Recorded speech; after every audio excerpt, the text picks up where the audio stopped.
Another way to exercise your hip abductors here on the side would be to do fire hydrants, all right? So fire hydrants are done on all fours. You're gonna be on hands and knees. And you can do this with or without a yoga block for assistance, okay? So holding here, we're going to tuck our feet under too, like so, but straight behind, to stabilize our pelvis, okay? So pushing down through your big toe more than your pinky toes to stabilize your pelvis as you do this. You're gonna do a pelvic tilt, and then you're going to lift this leg out to the side like a dog that is trying to pee on a fire hydrant.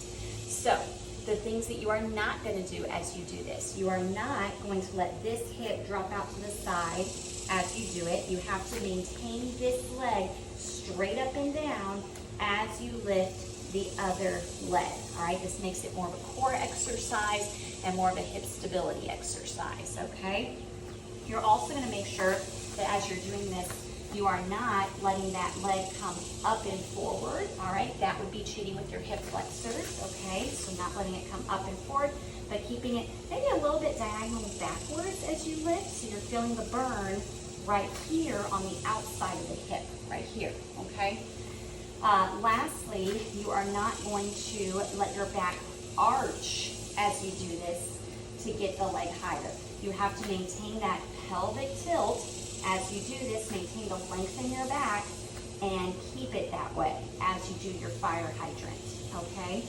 Now, if it is difficult for you to move that leg because your legs are on an even surface, you can grab that yoga block, place it underneath the leg that is not moving, okay?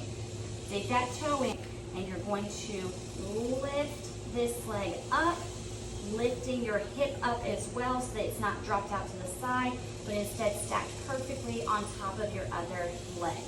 So if you're doing this correctly, you should feel the work in your abdomen, you should feel the work in the side of the leg that you're lifting, and you should feel some work in the side of the leg that is stabilizing, okay? One last tip with your arms, don't let them ride up like this as you're doing the fire hydrant. Keep them in place, shoulder blades down as you do that to help with the stability as well.